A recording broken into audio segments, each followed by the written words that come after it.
Seorang warga Indonesia tewas dan 4 orang luka-luka ditembak aparat maritim Malaysia dalam insiden di Tanjung Ru, Selangor, Malaysia.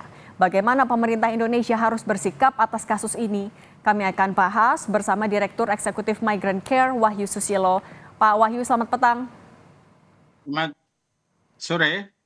Pak Wahyu, kalau sepengetahuan dari Migrant Care, awal mula kasus ini seperti apa sebenarnya?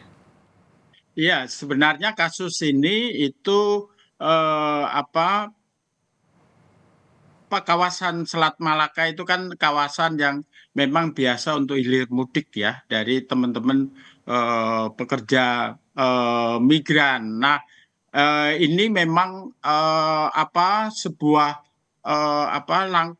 sebuah peristiwa di mana terjadi karena memang tidak pernah ada keseriusan antara Indonesia dan Malaysia dalam menjaga perbatasan. Karena kadang-kadang patroli perbatasan itu juga mudah disuap itu. Jadi ini juga terpulang sebenarnya pada integritas para penjaga perbatasan seperti itu, dan kita tahu memang jalur ini adalah jalur tikus, dan jalur tikus itu terjadi juga karena memang banyak teman-teman pekerja migran kita memilih untuk menjadi undocumented karena beban biaya untuk menjadi pekerja migran yang berdokumen itu sangat tinggi, sehingga itu jalan pintas, dan jalan pintas ini tentu dekat ya dengan mara bahaya seperti itu.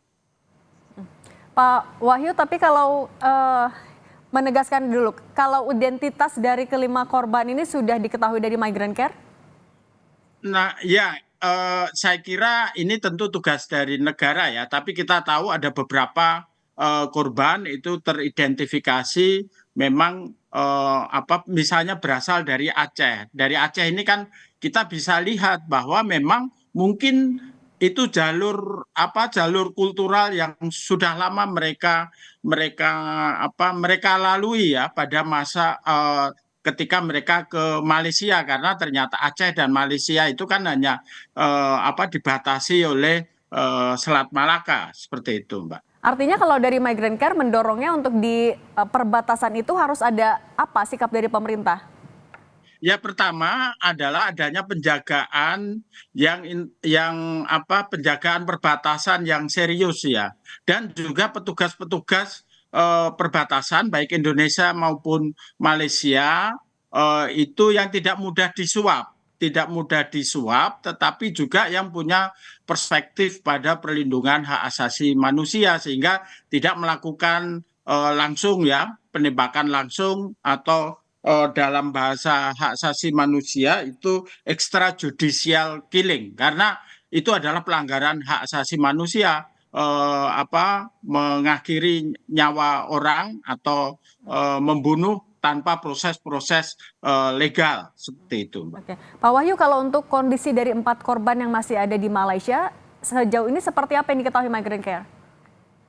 Nah, saya kira mereka tentu ya dirawat di rumah sakit terdekat, dan saya kira ini memang tugas ya dari perwakilan Indonesia di luar negeri untuk memastikan, untuk memantau mereka itu juga mendapatkan hak-hak kesehatan, karena seringkali karena status mereka sebagai undocumented, kadang-kadang mereka juga terlewatkan, atau kadang-kadang mereka diabaikan hak atas kesehatannya, seperti itu. Kalau dari Migrant Care akan juga memberikan pendampingan kepada korban ataupun juga keluarga?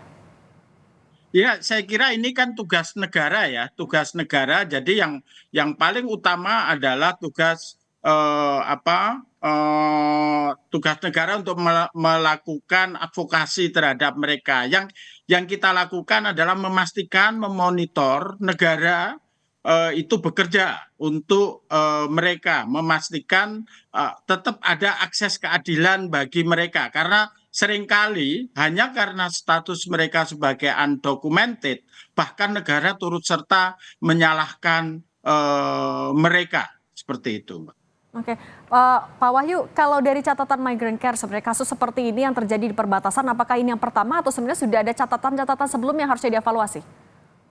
Ya, sejak Migrant Care berdiri ya tahun 2004, kita sudah mencatat sekitar 75 kasus penembakan yang hampir seluruh korbannya adalah meninggal dunia. Jadi sejak tahun 2005, kemudian ada penembakan yang beruntun pada tahun 2010 dan 2012. Bahkan pada tahun 2012 kita menangani kasus penembakan tiga pekerja migran asal Lombok Timur dengan dugaan organ tubuhnya sudah nggak ada gitu, organ tubuhnya udah hilang dan ini terus menerus terjadi ya karena hampir setiap tahun terjadi kita menduga bahwa ya tidak ada keseriusan baik dari pemerintah Indonesia misalnya untuk eh, apa eh, untuk menyelesaikan persoalan ini, menuntut hak eh, pekerja migran, kemudian juga oleh pemerintah Malaysia yang menganggap mereka selalu distigma sebagai indon, sebagai pelaku jenayah atau sebagai kriminal. Nah ini nggak pernah terselesaikan sehingga saya merasa bahwa kasus-kasus ini hanya ditangani bisnis as usual seperti itu. Padahal ini soal nyawa seperti itu. Ketegasan pemerintah Indonesia ini yang juga diperlukan. Terima kasih Pak Wahyu Susilo sudah berbagi di Kompas Petang. Saya selalu Pak.